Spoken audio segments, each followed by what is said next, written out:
Evacuate now. Commander Victor Hale's voice cracked across the base loudspeakers. Leave everything behind. That is an order. Sergeant Maya Cross did not move. Beside her, 12 service dogs stood locked in place, ears forward, eyes fixed on the rising wall of fire. Then Rex, the old retired K9, who could barely stand that morning, lifted his head and ran. Straight into the flames. 11 dogs followed him. Maya's radio erupted with screaming voices ordering her back. She ignored every word. If you are watching from anywhere in the world, drop your city in the comments and stay with me until the very end. This story deserves it. 3 months before the fire, Sergeant Maya Cross had been sitting across from Colonel Denner, with her hands folded so tight her knuckles had gone white. He would not meet her eyes. You're being reassigned, Cross. Sir. Desert Base, K9 Handler. You leave Friday. Maya's stomach dropped out from under her. Sir, I'm a rescue medic. I've spent 8 years pulling people out of hell. Why are you sending me to babysit dogs? Because someone upstairs wants you quiet. With respect, sir, those men in Kandahar died because command delayed the extraction by 40 minutes. I filed a report. I did my job. And that report disappeared, Sergeant. And now so are you. She just stared at him. Sir, you are telling me this is punishment. I am telling you to take the assignment and keep your mouth shut. His voice finally broke. I can't protect you anymore, Maya. Please, just go. She saluted and walked out without another word. She did not cry until she was alone that night. And even then, only for a minute. Maya Cross had learned a long time ago that tears do not bring anybody back. The base she arrived at was the kind of place the Army forgot on purpose. The sergeant who handed her the keys looked tired in a way that had nothing to do with sleep. You in charge of 'em now, he said. Who? The dogs, 12 of 'em. Most are washed out. Some got injured. Couple are just old. Brass calls them non-essential. And you? He shrugged. I call 'em dogs. The first one she saw was Rex. He was lying alone at the back of the kennel, one ear torn at the tip, watching her with eyes that had already decided she was not worth trusting. Hey, buddy. Nothing. I'm Maya. I'm going to be around for a while. Rex blinked once. The handler behind her laughed softly. Don't take it personal. Rex don't trust people no more. His last handler left him at a kennel in Virginia. Didn't even say goodbye. Why is he still here? Vet said, put him down. I said no. That's as far as I got. Maya crouched slowly, keeping her hands visible. Hey, old man. I know that look. I've worn it. Rex shifted the smallest bit. His head tilted a half-inch. I'm not leaving, she said quietly. Not like the last one. You hear me? He closed his eyes. But when she stood up, she felt something she had not felt in months. A reason to come back tomorrow. The weeks moved slow. Maya learned every dog by name and by wound. Bella, the Belgian Malinois who flinched at loud doors. Duke the shepherd who had lost 2 toes in Syria. Scout who would not eat unless somebody sat with her. A pair of brothers named Ranger and Titan pulled from a bomb site in Afghanistan. 7 others with stories just as heavy. And Rex. Always Rex. She began talking to him the way she used to talk to her little brother before he shipped out and never came home. You know what's funny, old man? I used to save people. Now the Army's decided I'm a liability. You and me were stuck in the same kennel. Rex watched her. I would rather be here with you than out there with any of them. One night, she brought a radio out and let an old country song play low while she cleaned. Rex stood up, slowly, painfully, and walked over to her, pressing the top of his head against her knee. Maya froze. Then she knelt down and wrapped both arms around him. There you are, she whispered. There you are, buddy. She did not realize she was crying until a tear dripped onto his fur. By the 2nd month, something was happening that no one had expected. The dogs listed as broken were showing up on her morning reports as alert, responsive, working. Duke was tracking scents again. Bella stopped flinching. Scout was eating without being coaxed, and Rex was walking the perimeter with her every evening like he was 16 years younger. The base commander, a 2-star named Reyes, flew in one Tuesday and watched her run the dogs through a mock search. He did not say a word for 40 minutes. When it was over, he turned to her. "Who authorized this program, Sergeant?" "No one, sir. I just thought." "Don't stop." "Sir, don't stop what you are doing." He paused a long second. "But understand something. Not everybody on this base wants these animals functional. Keep it quiet." "Yes, sir." "Sergeant?" He looked at her hard. "I mean very quiet." He left without another word. Maya stood with Rex at her side for a long time after the helicopter disappeared. What the hell did he mean by that old man? Rex looked up at her. She would have sworn he understood the question. 2 weeks later, a new name started showing up on paperwork. Commander Victor Hale. Transferred in from an intelligence unit nobody had heard of. He did not tour the facility. He did not introduce himself. But Maya noticed that the fuel depot on the north end suddenly had 3 new trucks parked behind it every night, and the cargo manifests never matched what was being unloaded. She asked the quartermaster once, "Sarge, I'm going to give you some advice, free of charge." "Go ahead. Don't ask questions like that out loud." Maya felt every hair on the back of her neck stand up. She walked straight back to the kennel. Rex was already waiting at the gate like he knew something was wrong. "I don't like this," she told him. "I don't like any of it." He leaned the weight of his whole body into her leg. The morning of the fire started like any other. Breakfast at 5, kennel cleaning at 6, drills at 7. But at 7:17, everything changed. Maya was setting up a scent exercise when Duke froze. Not a normal alert. Every muscle in his body locked up at once. Then Bella. Then Scout. Within 15 seconds, all 12 dogs were standing perfectly still, staring in the same direction. Toward the fuel depot. "Easy," Maya said. "Easy, everybody. What is it? What do you—" The ground shook first. Then the sound came, a deep punching roar that hit her chest like a fist and knocked her 2 steps sideways. The sky on the north end of the base turned orange. "Oh God!" Maya grabbed her radio. "Command, this is Cross at Kennel 2. We have an explosion, repeat explosion at the fuel depot." The radio crackled. A voice she had only heard once before came through. "This is Commander Hale. All personnel evacuate immediately. Leave all non-essential assets behind. Repeat, evacuate."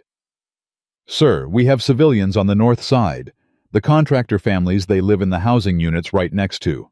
"Evacuate, Sergeant. That is an order." "Sir, if we move now, we can still reach—" "Cross."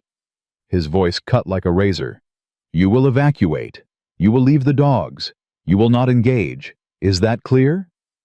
Maya's hand tightened on the radio until her fingers hurt. "Sir, say again. Did you just order me to leave the dogs behind?" "They are listed as equipment, Sergeant. Equipment can be replaced. Move." The line died. Maya stood frozen. Behind her, 12 dogs were already pulling against their leads. Not panicking, not barking, focused. "No," she whispered. "No, no, no." She looked down at Rex. The old shepherd was staring at the fire. His ears were forward. His whole body was trembling not from fear, but from readiness. "Rex, buddy, look at me." He did. "He just told me to leave you. He told me to run. He told me people were going to die." Rex did not blink. A second explosion ripped through the depot, smaller, closer. Then a sound came through the smoke that Maya would never unhear as long as she lived. A child, screaming. Her radio barked back to life. "Cross, this is command. Confirm evacuation. Confirm evacuation now." She stared at the radio. Then she stared at Rex. Then she stared at the 11 dogs lined up behind him, ready, waiting, every single one of them looking at her the same way. "Sergeant Cross, confirm evacuation." She keyed the mic. "Command, this is Cross." "Go ahead." She took one long breath. "Command, I cannot comply." Silence. Say again, Sergeant. I said I cannot comply. Cross, you are ordered to. She switched the radio off. She knelt down in front of Rex and pressed her forehead against his. If we do this, old man, there is no coming back for me. You understand that? His tail thumped once, just once, hard. Maya stood up and started unclipping leashes, one after another. 12 clicks. Her hands did not shake. Go, she said. Rex took off first. The other 11 followed him in a formation so clean it almost broke her heart. Not running blindly, running together, toward the fire, toward the screaming, toward the people nobody else was coming to save. Maya ran after them, and somewhere in the back of her mind a voice she had not heard in years spoke to her very clearly. You are exactly where you were always supposed to be. Ahead of her, through the smoke, Rex let out a single sharp bark. Not a warning, not a cry. A call. The way a soldier calls to his unit when the mission is about to begin. And every dog answered him. Maya pulled her sleeve up over her mouth, lowered her shoulder, and ran straight into the black smoke behind them. Her boots hit something soft on the ground. She looked down without stopping. It was a child's shoe, still warm. The shoe was small, pink, the kind a mother buys for a 4-year-old. Maya stared at it for half a second, then forced her legs forward. Rex, she shouted. Rex, find them. The old shepherd was already ahead of her nose, low-moving with a purpose that did not belong to a dog his age. He cut left, past a burning supply shed, and stopped cold barking twice. Sharp, measured. The signal she had taught him 100 times. Someone alive. Maya dropped to her knees and pulled at a piece of collapsed framing. Her palms burned. She did not stop. Hello? Can you hear me? If you can hear me, say something. A cough answered her, then a small strangled voice. Mommy can't wake up. Okay, sweetheart. Okay, what's your name? Lila. Lila, I'm Maya. I'm going to get you out. Stay with me. Keep talking. My leg hurts. I know, baby. I know it does. She dragged the last piece of debris aside and saw them. A woman in her 30s, unconscious, half covered in ash. A little girl pinned under her mother's arm, eyes wide, face streaked with soot. Rex was already next to the woman, licking her cheek, nudging her jaw with his nose. The woman groaned. That's it, ma'am. That's it. Wake up for me. My daughter, the woman rasped. My daughter, where is? She's right here. She's safe. Can you move your legs? I think so. Then listen to me. We are getting up on 3. 1, 2, 3. Maya hauled the mother to her feet with a strength she did not know she had left. Rex stayed pressed against the little girl's side the entire time. Go, Maya said. Straight that way. Do not stop. Do not look back, do you hear me? Straight that way until somebody in a uniform grabs you. What about you? There are more of you in here. The mother's eyes filled with tears. God bless you. Go. They ran. Maya turned back toward the smoke. Rex was already gone again, moving with the 11 others like a single living machine. Duke had marked a second structure. Bella was barking at a ventilation shaft. Scout was scratching frantically at a door that had jammed shut. Maya hit that door with her shoulder. Once, twice. On the third hit it gave, and an old man fell forward into her arms. Easy, sir, easy. My wife is still inside. Where? The back room. She uses a walker. She couldn't. Stay here. Don't move. Bella, stay with him. The Malinois planted herself next to the old man like a sentry. Maya crawled inside on her hands and knees. The air was worse close to the ground now, not better. She reached out blindly with one hand until her fingers closed around something soft. Fabric. A nightgown. An elderly woman curled into a ball, too scared to move. Ma'am, I'm here. I'm going to carry you out. I'm too heavy. You are not too heavy for me. She lifted the woman in a fireman's carry and stumbled back the way she had come. Her lungs were on fire. Her eyes would not stop watering. She could hear Rex barking somewhere ahead, calling her, guiding her the way he had guided her every day for 3 months without her realizing it. She burst out into open air and set the woman down beside her husband. The old man grabbed his wife and held her so tight his whole body shook. "Thank you, thank you, thank you." Maya could not answer. She was already running again. Her radio, switched off in her pocket, suddenly came back to life. She had not turned it on. Somebody was overriding it. "Cross, this is Colonel Reyes. I am on a chopper inbound. Status." She almost wept at the sound of his voice. "Sir, I have 14 civilians out so far. Still searching. Dogs are working grids north to south." "Understood. Cross, listen to me very carefully. Commander Hale has grounded all rescue teams. Do you understand what I am telling you?" "Sir, he has ordered them to stand down. He is saying the site is unstable. I am 12 minutes out." Maya went very still. "Sir, say that again." "He grounded the team, Sergeant. You are the only rescue inside that perimeter right now." Something cold moved through her chest. Not fear. Something colder than fear. "Sir, he knew. He knew people were in here." "Cross. He gave the evacuate order before the second explosion. He knew, sir." "Sergeant, keep working. I am coming. Hold on." The radio went dead again. Maya stood frozen for exactly 2 seconds. Then she moved. "Rex, on me." The old shepherd came at a dead run. Behind him, the other 11 formed up without a single command. "We are going to the housing block. All of us. Right now." Duke barked once, affirmative. The housing block was the worst of it. 3 of the 6 buildings were already gone. The other 3 were seconds from collapse, and the dogs went in anyway. Maya never had to tell them what to do. Scout found a mother and 2 infants trapped in a bathroom. Titan cleared a path through a hallway that was raining fire. Ranger stayed at a doorway and would not leave until Maya followed him inside, where a teenage boy was sitting beside his unconscious grandfather, refusing to leave the old man behind. "Son, what's your name?" "Eli." "Eli, I'm going to carry your granddad. I need you to hold on to my belt and not let go. Can you do that?" "Yes, ma'am." "Good man. Let's move." She was carrying a grown man out of a burning building with a 14-year-old boy clinging to her waist and a shepherd named Ranger guarding their 6. And somewhere in the middle of it, she heard Rex barking again. Urgent. Different. A tone she had never heard him use. Danger. She got Eli and his grandfather to the casualty line and turned back. Rex was standing at the edge of a building that should not have still been standing. He was barking straight at it, not at the fire, at the fire door. Maya ran over. "What is it, buddy? What are you?"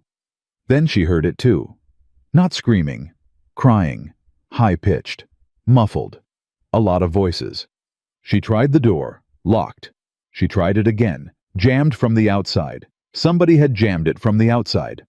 "Oh my God!" She grabbed the crowbar off her belt and threw her whole body into it. The door groaned. She hit it again, and again. Her shoulder was going to be bruised for a month, and she did not care. The door burst open.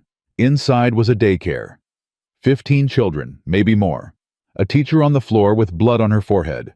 She had been trying to barricade them in when she was knocked out by a falling beam. "Hey! Hey, sweethearts, look at me. Look right here. I'm a nurse. I'm here to take you home. Okay. Look at the dogs. Look at Rex. Is he handsome? He thinks he is." A few of the children actually laughed. One tiny, shaky laugh. It broke something open in Maya's chest that she did not have time to feel. "Okay, everybody is going to hold on to the dog in front of them. Just like a train. I'm going to carry the teacher. Rex is going to lead. Scout Bella Duke, you are on the sides. We do not stop until we are outside. Understand?" 15 small voices answered yes. She carried the teacher. Rex led the children out. Not one child was lost. Not one child let go. Rex walked them through smoke thick enough to taste, and the little ones trusted him the way children trust somebody they already know is a hero. On the other side, they met Colonel Reyes coming off his chopper. His face when he saw them was something Maya would never forget. "Cross." "Sir." How many? I've lost count, sir. 30, maybe more. Most in the housing block. 12 dogs inside. 12. He looked at the pack. Covered in ash, bleeding in places, eyes still hunting. 12. Sir, the daycare door was jammed from the outside. Reyes went very still. Say that again, Sergeant. The daycare was locked, from the outside. Somebody wanted those children to burn. A muscle moved in his jaw that Maya had never seen move in 8 years of knowing him. Where is Commander Hale right now? I don't know, sir. Reyes keyed his radio. This is Reyes. Put eyes on Commander Hale immediately. He does not leave this base. Nobody leaves this base. The reply came back fast and tight. Sir, Commander Hale is inbound on a helicopter. He departed 8 minutes ago. Flight plan filed for Nevada. Reyes closed his eyes. Of course he did. Maya stared at the colonel. Sir, tell me what is happening. Not now, Cross. Go back. One more pass, if you have anything left. Yes, sir. She turned. Rex was already at her heel. The others had fallen back into formation without a sound. One more pass, old man. He did not look up at her. He just started walking. They were halfway back into the smoke when Duke suddenly stopped. His head went up, ears pinned forward, something underground. Maya dropped to her knees. She pressed her ear to the dirt, heard it. Knocking. 3. Pause. 3. Pause. 3. SOS. Reyes, she screamed. Reyes, I need a team. I have survivors underground. A wiring vault. Somebody had been down there working on the main line when the first explosion hit. The hatch was under a layer of rubble. It took her 9 minutes to get it clear with only a crowbar and 12 dogs pulling debris. When she finally hauled the hatch open, 4 men climbed up. Civilian contractors. One of them had a laptop clutched to his chest, like it was his own child. Ma'am, he gasped. Ma'am, you need to listen to me. Sir, we need to get you. No. You need to listen right now. My name is Calloway. I'm with the Inspector General's office. I was down there verifying a tip. Maya went very still.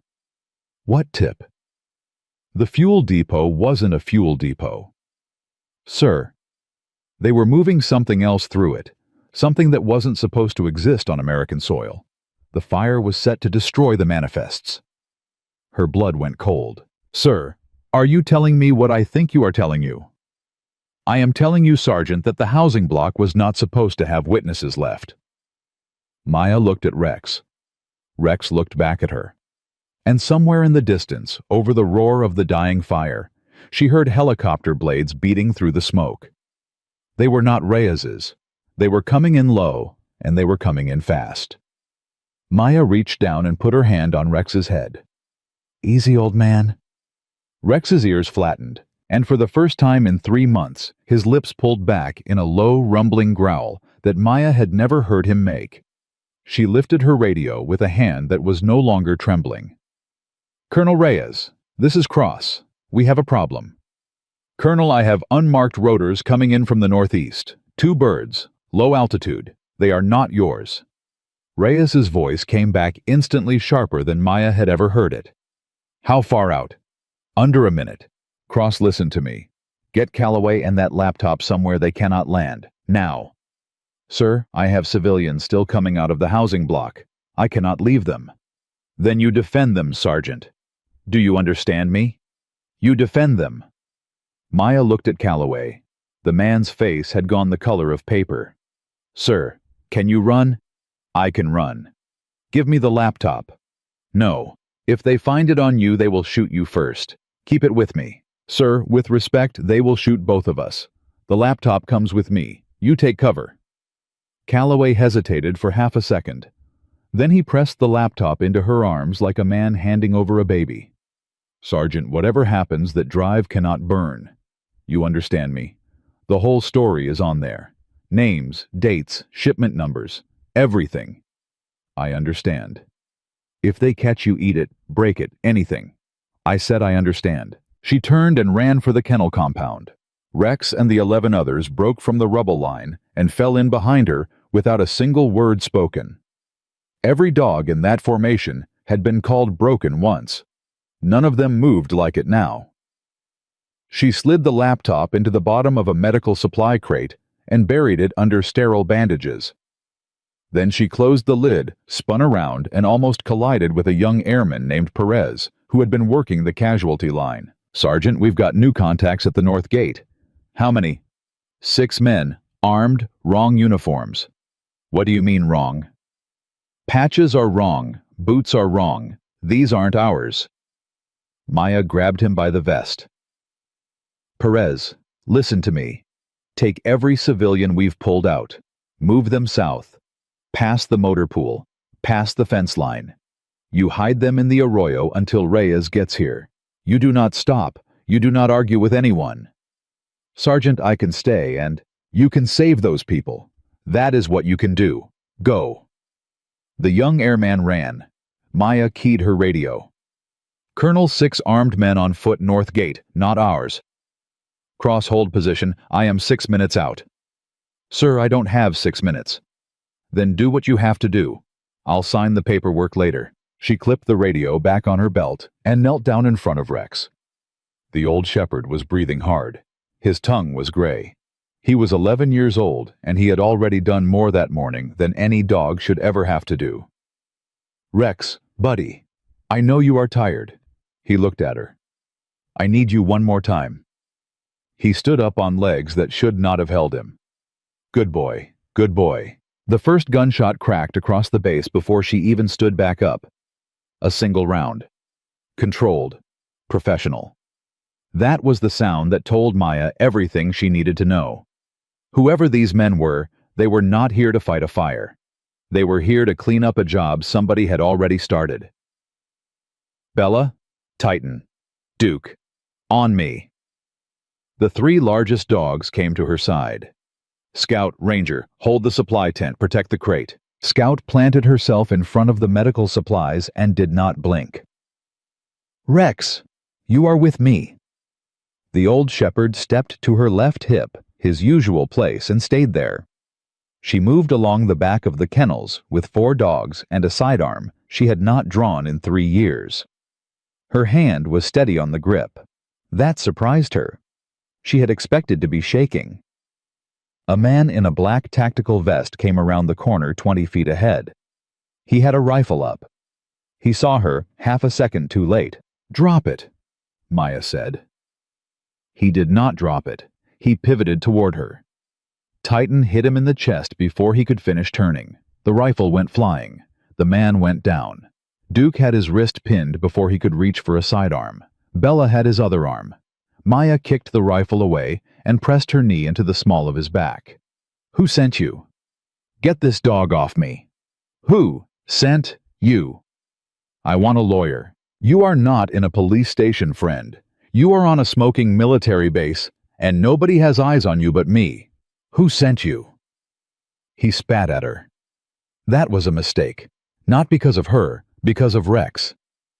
The old shepherd stepped forward until his face was 2 inches from the man's. He did not bark. He did not bite. He just let out a low growl that made the man's whole body go rigid. "Okay," the man said. Okay. "Who?" "Delta Ridge. We're contractors. Delta Ridge Security. You do not work for the Army." "No." "Who pays Delta Ridge?" "I don't know. I swear I just get a deposit." "Who gives you orders?" A pause, a long one. "Hale." Maya's stomach turned to stone. "Commander Victor Hale." "Yeah." "He told you to come here. He told us something was still inside, something somebody was supposed to destroy. He said there might be stragglers." "Stragglers?" "Yeah." "You mean the families?" The man did not answer. "You mean the children?" Still no answer.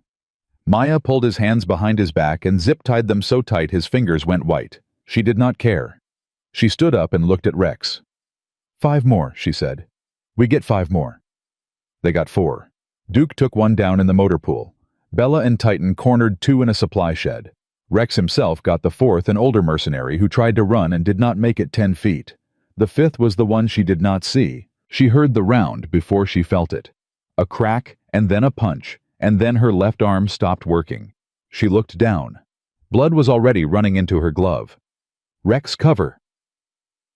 The old shepherd threw himself in front of her and barked at the rooftop where the shot had come from. A silhouette stood up there, with a rifle lining up a second round. That was when the miracle happened. An engine roared behind her. A Hummer. Reyes had not waited for protocol. He had put the casualty team in vehicles and driven them through the gate himself. The Hummer's .50 caliber opened up on the roofline and the silhouette disappeared. Reyes jumped out of the passenger door before the truck had even stopped moving. "Cross." "I'm up, sir. I'm up." "You are shot." "I said I'm up." He grabbed her by the good arm and held her steady. "Where is Calloway?" "Supply tent, with Scout and Ranger. Laptop is in the crate." "Good girl. Good girl." He put his hand on the top of Rex's head for a full second without saying a word. The old shepherd leaned into him the way he had leaned into Maya that first night by the radio. "Where is Hale, sir?"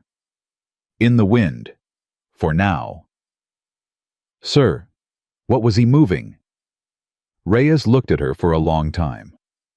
"Sergeant, you are not going to like the answer. Sir, I have been shot twice in my career. I have watched my brother's coffin come off a C-13. Oh. I have been buried at a base in the middle of nowhere because somebody did not like what I put in a report. Please do not tell me what I am not going to like." "People." Maya stopped breathing. "Say that again." "Trafficking, Sergeant. That is what the fuel depot was covering. That is why the manifests never matched. That is why the housing block had to burn. There were witnesses in those families. Wives of contractors who saw things they were not supposed to see. Workers who asked the wrong questions. Hale had been sitting on this operation for 18 months. The children were part of the witnesses." Her legs almost went out from under her. Rex pressed against her side and held her up. "Sir, the daycare door. It was locked from the outside." "I know. You knew. I suspected. That is why I told you not to stop. That is why I flew." "Sir, you sent me here 3 months ago." "I did." "Why?" "Because you were the only medic I had who could not be bought. And because I needed someone inside this base who would not follow an order that was wrong." She stared at him. "Sir, you set me up. I protected you. I put you where you could do something that mattered when the time came. There is a difference." "Sir?" "Cross. That is a very thin line." "It is. I am sorry." Maya looked away from him. Her arm was bleeding freely into her sleeve, and she barely felt it anymore. "Sir, did my report actually disappear?" "No. I buried it myself, because if it went through channels, you would have been dead within a week." She closed her eyes. "Sir?" "I know. I know, Maya." It was the first time in 3 years anyone in uniform had called her by her first name. Something in her chest cracked. Rex pushed his head up under her good hand. "Sir, Hale is still out there." "Yes." "He is going to come back, or somebody above him is." "Almost certainly." "Then what do we do?" Reyes looked at her, at the dogs, at the survivors being loaded into trucks behind them, at the smoking wreckage of a base that was not supposed to have anybody left alive on it. "We tell the world, Sergeant, before they can make it disappear again." "Sir, the footage, your helmet cam, the dogs, the daycare, the laptop, all of it. We get it out, tonight, before anyone upstairs can file a single piece of paper." "Sir, that will end your career." "My career ended the minute I found out what Hale was doing and did not shoot him in the hallway. This is how I buy some of it back." Maya almost smiled. Almost. Then her radio crackled one more time. A voice she did not recognize, cold, calm. The kind of voice that has never raised itself and has never had to. "Sergeant Cross, this is an open channel message to you personally. Turn over the contractor. Turn over the laptop. Walk away. Your record gets cleaned. Your arm gets fixed. Your dogs go to a good home. This is a one-time offer. You have 10 minutes to respond." Reyes looked at her. Somebody a lot bigger than Hale is listening, Cross. Maya keyed the mic with a bloody hand. She did not raise her voice. To whoever is on this frequency, my name is Sergeant Maya Cross. I am standing in the middle of a base where 32 people, including 15 children in a locked daycare, were supposed to be murdered this morning. The only reason they are alive is 12 dogs that your people called equipment. So here is my answer. She paused. Rex was watching her with eyes that had seen everything. You can have the laptop when you come get it. She let go of the button. Reyes exhaled slowly through his nose.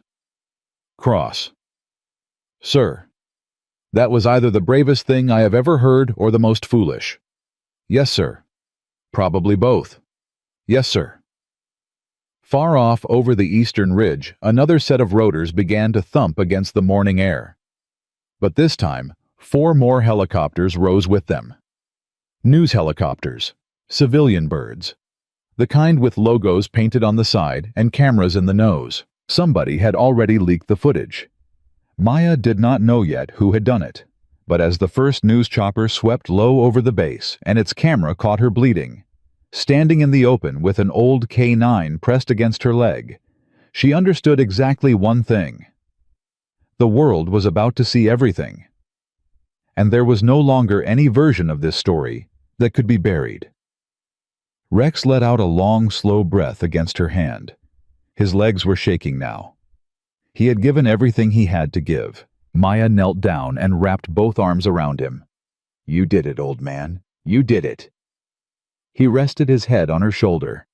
And for the first time since she had met him, the 11-year-old shepherd with the torn ear and the broken trust and the body that the army had written off closed his eyes and let himself be held. The first news chopper had not been on the ground for 60 seconds before a young reporter jumped out with a microphone and a cameraman 2 steps behind her. She ran toward Maya like she had been briefed on the whole story already. Sergeant Cross, can we speak to you? Reyes stepped between them without raising his voice. She has been shot. She needs a medic.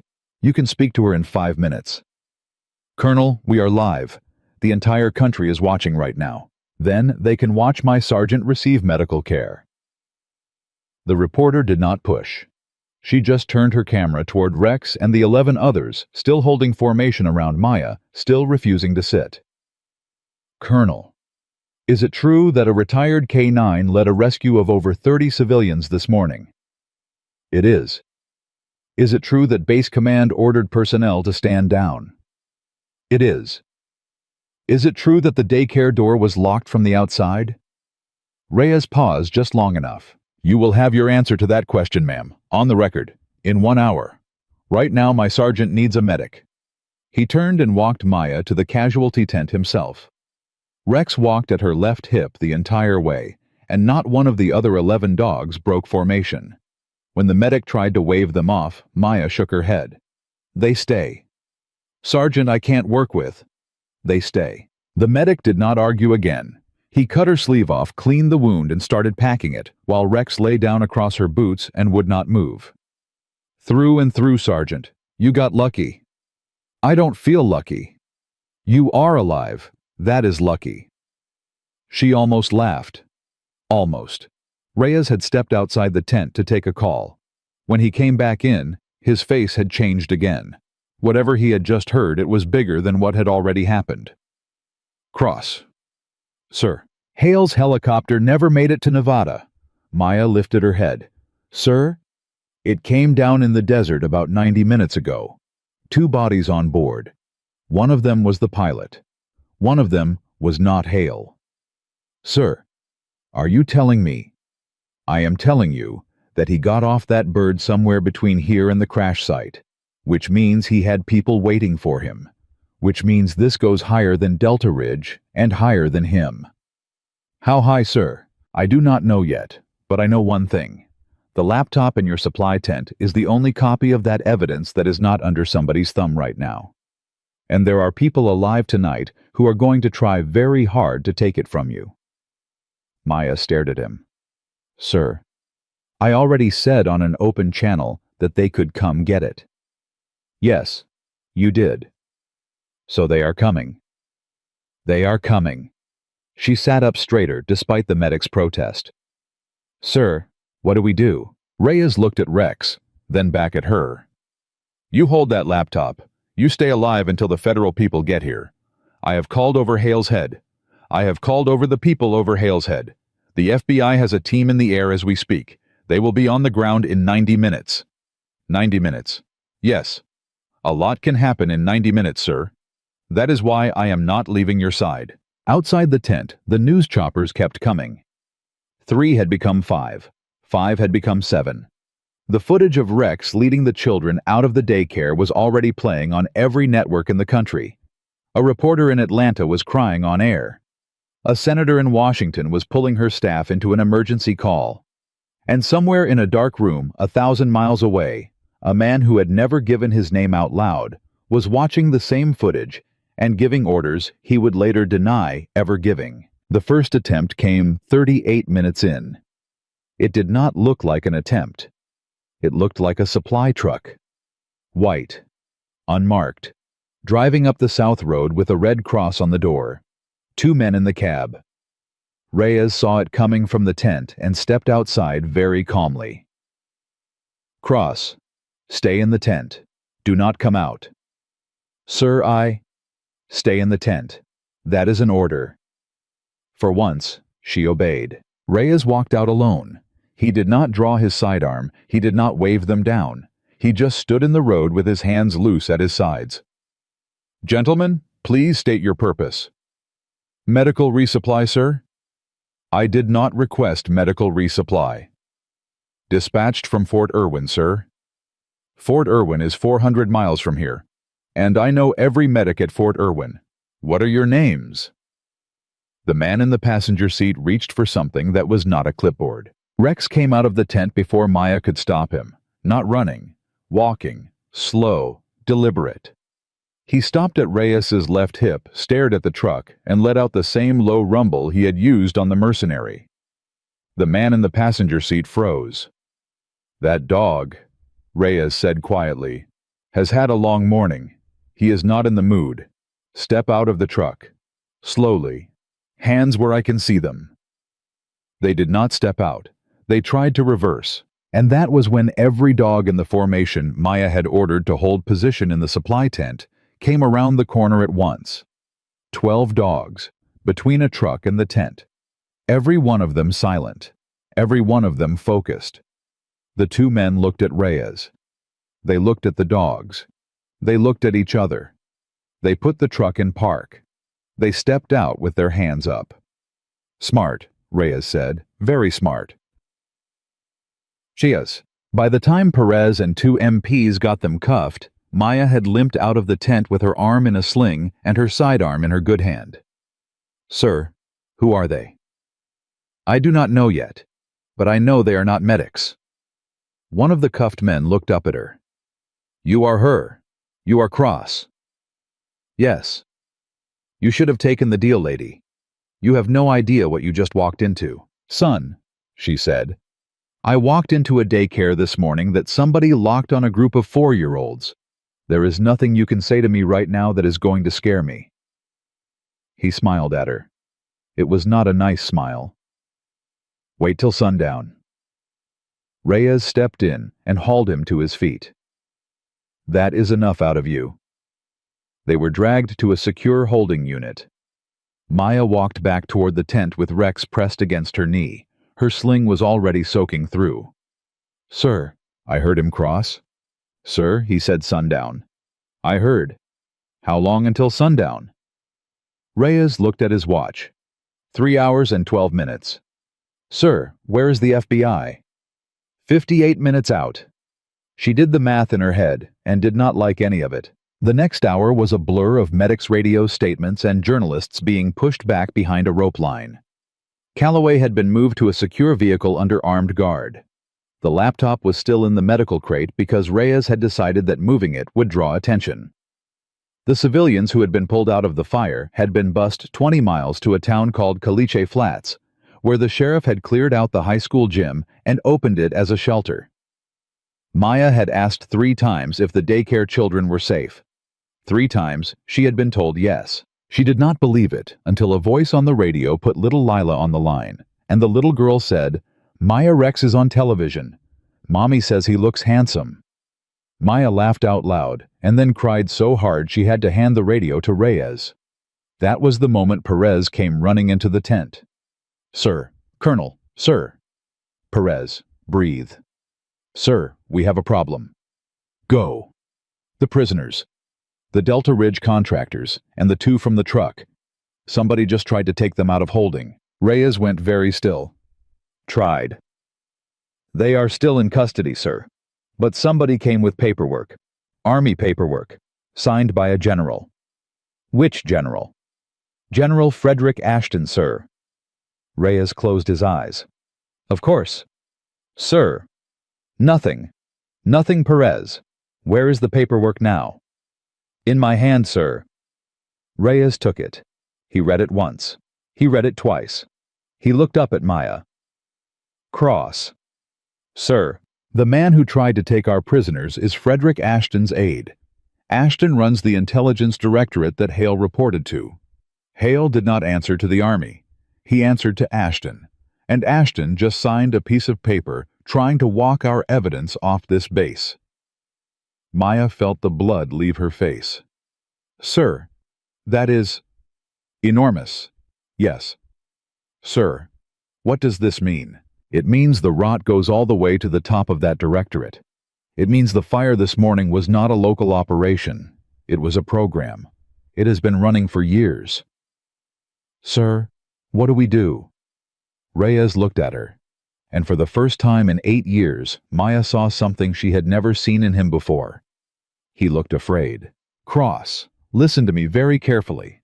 If Ashton is willing to send his own aide to this base in broad daylight, he is willing to do much worse after dark. Sundown is the timeline. Whoever is coming is not coming to negotiate. They are coming to erase this. Sir, I need you to do something that I have no right to ask. Ask, sir. I need you to take the laptop. I need you to take Callaway. I need you to take the footage. And I need you to go. Sir, not far, Kalishe Flats, the shelter, where the children are, because that is the one place in this country where nobody is going to open fire tonight. There are too many cameras, too many witnesses, too many families. You are using the survivors as cover. I am using the fact that they are alive as leverage. Yes. Maya stared at him. Sir, that is cold. It is. I know it is. I am open to better ideas, Sergeant. She did not have one. I will go. You will need to leave now. Quietly. Take one vehicle. Take whoever you need. I need Rex. I need Bella. I need Duke. The rest stay with you. Agreed. And sir. Yes. If this goes bad, if I don't make it to the shelter. Don't. Sir, if I don't. The laptop is taped under the passenger seat by the time I leave this tent. You come find it. Reyes's jaw tightened. It will not go bad. Sir.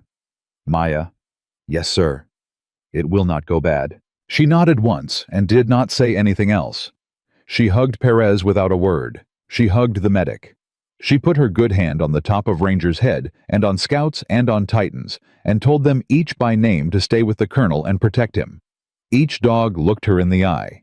Each dog understood. Then she loaded Callaway into the passenger seat of a Hummer, put the laptop exactly where she had promised she would put it, called Rex and Bella and Duke up into the back, and drove off the base with her left arm in a sling and her right hand white on the wheel. Reyes watched her go from the edge of the tent. He did not move until the Hummer disappeared past the gate. Then he turned to Perez. Get every able-bodied airman to the motor pool. Every MP to the main road. I want every vehicle on this base turned into a roadblock by sundown. Sir, we don't have the numbers for that. Then we use what we have. Sir, if they come in force, they are going to come in force. Sir, I know Perez. The young airman swallowed hard.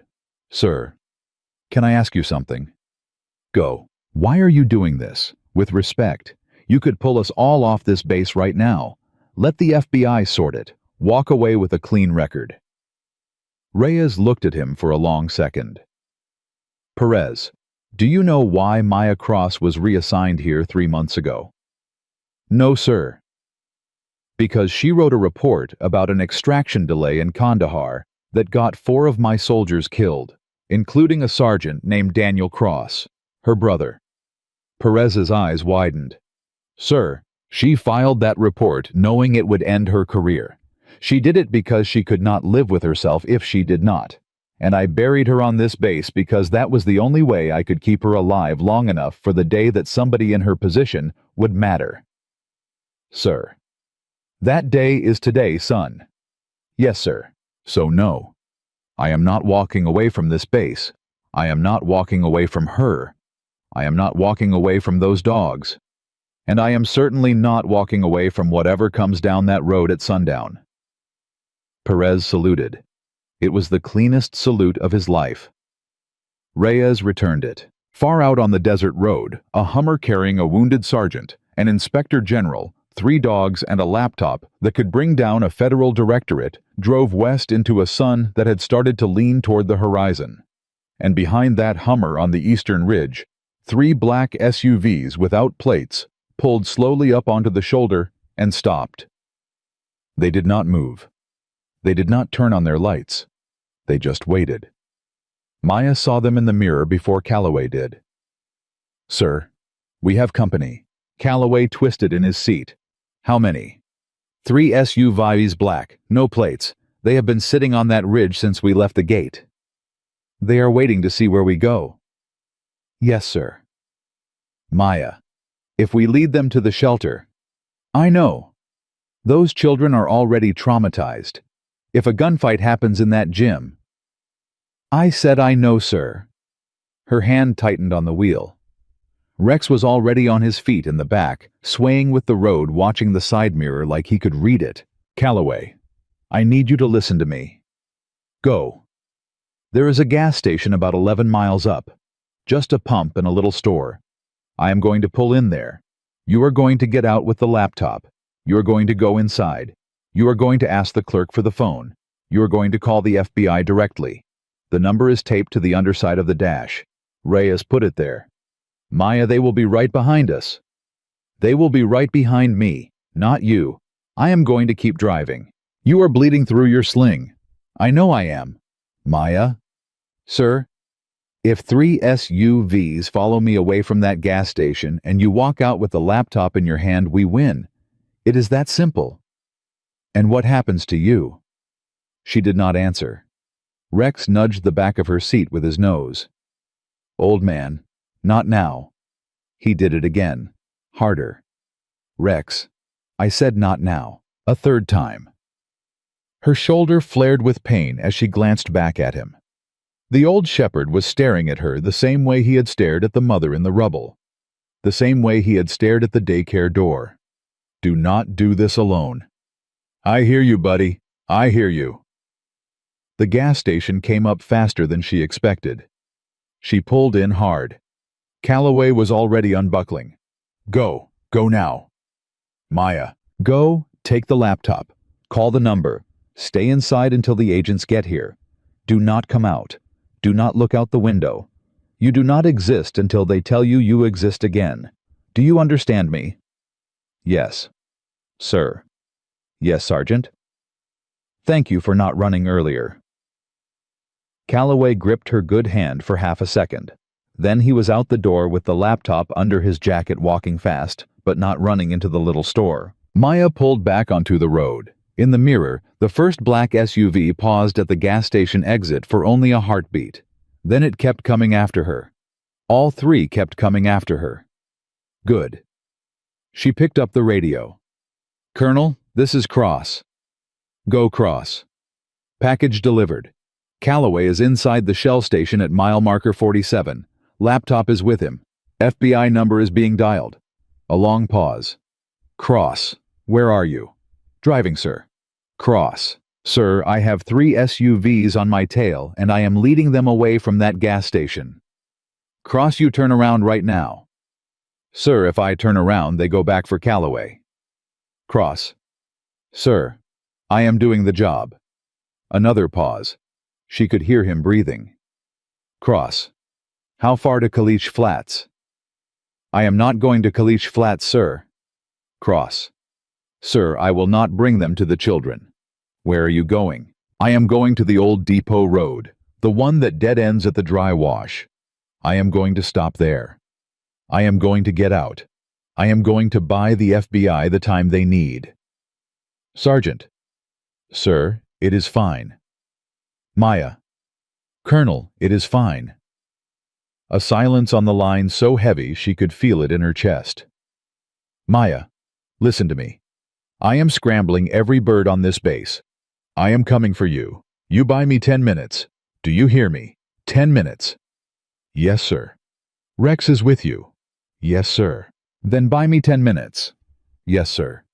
She dropped the radio. Her good hand was shaking now, not from fear, from something else, from the clean, quiet feeling a person gets when they have finally stopped running from the thing they were put on this earth to do. Rex, Bella, Duke, come up. The three dogs moved to the front of the cabin. Rex took the passenger seat without being told. His head was almost level with hers. His eyes were on the road ahead. Old man, I am going to ask you to do one more thing, and then we are done. You and me. We are done. He did not blink. You keep them off me long enough for the colonel to get here. That is all I need. He leaned his head against her shoulder for a second, then pulled back and looked forward again. The depot road came up. She took it at speed. The SUVs did not fall back. They spread out, flanking her now. Professional. Calm. 3 vehicles working the way 3 vehicles had worked 1,000 times before, in places nobody ever wrote about. She pushed the Hummer until it would not go any faster across the dry wash and stopped on the far side with the engine still running. 3 SUVs stopped 30 yards away. Nobody got out for a long beat. Then the middle SUV opened. A man stepped out. Gray hair, civilian clothes, a face she had never seen in person but had seen on the inside of a briefing folder once. General Frederick Ashton. He had come himself. Maya's stomach dropped, then steadied. Because if Ashton had come himself, he had made a mistake. And mistakes could be documented. She killed the engine, stepped out with her good hand up, and let Rex out beside her. Bella and Duke flanked her. She left the door open. Her helmet cam was still running. It had been running since the first explosion that morning. General? Sergeant Cross? Sir, that is a long way to come. It is. Most men in your position send other men. Most men in my position do not have a sergeant on an open channel telling the world that 15 children were locked inside a daycare on their watch. That happened on your watch, sir, not mine. He smiled. It was worse than the mercenary's smile. Sergeant, where is the laptop? I do not have the laptop. Where is Calloway? Safe. That is not an answer. It is the only one you are going to get from me. Rex took a single step forward. Ashton glanced down at him. Is that the retired one? Yes, sir. He looks tired. He is not as tired as you think. Ashton lifted 2 fingers. Men stepped out of the flanking SUVs. 6 in total. Long guns. Calm faces. Trained for this. Sergeant, I am going to ask you once. Where is the laptop? General, I am going to answer you once. Somewhere you cannot reach it before a federal team reaches it first. You are not going to walk off this road. I am aware of that, sir. Then why are you standing there? Because I am doing my job. And what job is that, Sergeant? Maya lifted her chin. Making sure that when my brother's name comes up in a Senate hearing next week, somebody can finally say out loud what he died for. Ashton's face did not change, but something behind his eyes did. Your brother. Sergeant Daniel Cross, Kandahar. The extraction your directorate delayed for 40 minutes. You remember that one, sir? I remember. I filed the report. I read it. You buried it. I did. Sir, I just wanted you to know that I know. The general took 1 step forward. Every dog in front of her went still. Sergeant, there is nothing in this world you can do to me. No, sir. Not me. She tilted her head toward the sky. For the first time, Ashton looked up. 2 Apaches were already over the ridge. A Chinook was coming in behind them. Behind that, 4 black Suburbans with federal markings. Behind them, 3 news helicopters that had been tracking her Hummer on live television for the last 11 minutes. Every camera in America had just watched General Frederick Ashton step out of an unmarked SUV on a remote desert road to personally threaten a wounded sergeant and her dog. Ashton went very still. "Oh," Maya said quietly. "You did not know we were live, sir." His mouth opened. Nothing came out. "Sir, tell your men to put their weapons down, right now, on camera, or this ends the only other way it can end." He did not move. Rex growled. The men behind Ashton looked at each other. One of them lowered his rifle, then another, then all 6. The first Apache was overhead, now rotor wash flattening the brush. The federal vehicles were 20 seconds out. Reyes's voice was in her ear. "Hold cross. Hold. We are on you." "I am holding, sir." "Maya." "Yes, sir." "You did it." She almost could not answer. "Rex did it, sir. You both did it." The federal team took Ashton out of his own SUV in handcuffs with the entire country watching. They took his men. They took the vehicles. They found Commander Victor Hale 90 minutes later in a safe house 40 miles south, trying to get on a civilian flight to Mexico under a name that was not his. He did not come quietly. It did not matter. The footage had already done what prison would do. By nightfall, Maya was in a hospital bed in a little town called Caliche Flats. Her arm was in a proper cast. Rex was on the floor next to her bed. Bella and Duke had refused to leave the doorway. The nurses had stopped trying to move them around hour 2. Reyes came in around midnight. He did not knock. "Cross?" "Sir?" "Charges were filed against you 40 minutes ago. Disobeying a direct order, unauthorized deployment, endangering military assets." Her stomach dropped. Then she saw his face. He was smiling for the first time all day. "Sir." "They were dropped 30 minutes ago." "Sir?" "By the Secretary of the Army, personally, on camera. He also announced that every one of your dogs has been reclassified from equipment to service member. Retroactive to their first day of service. Full honors, full pensions, full rights. The law is being written tonight." Maya did not cry. She had cried herself out hours ago. She just reached down and put her hand on top of Rex's head. "Old man, you hear that? You are not equipment anymore." Rex's tail thumped once. Reyes sat down in the chair next to the bed. "Cross." "Sir." "Your brother would be proud of you." Her throat closed. She could not answer for a long moment. "Sir, I was not doing it for him." "I know. That is why he would be proud." She nodded. She did not trust her voice. "Sir, what happens to the children?" "They are with their families tonight. All of them. Every one of them. Lila has already asked when she can meet Rex." Maya laughed. It was wet and broken and real. "Tell her tomorrow. Tell her Rex needs a nap first." "I will tell her." Reyes stood up. He put his hand on her good shoulder. He did not say anything else. He did not need to. He left. The hospital got quiet. Bella and Duke settled on the floor. Maya lay back against the pillow and let her eyes close. Her arm throbbed. Her chest ached. Her whole body felt like it had been through 3 wars in one day. Rex shifted on the floor. Then slowly, painfully, he climbed up onto the bed. No nurse stopped him. Nobody had the heart. He rested his head against her neck. The same way he had rested it the first night she had played the radio in the kennel. The same way he had rested it when she had told him she was not leaving. The same way he had rested it when the smoke had cleared and 32 people were alive who should not have been. She wrapped her good arm around him.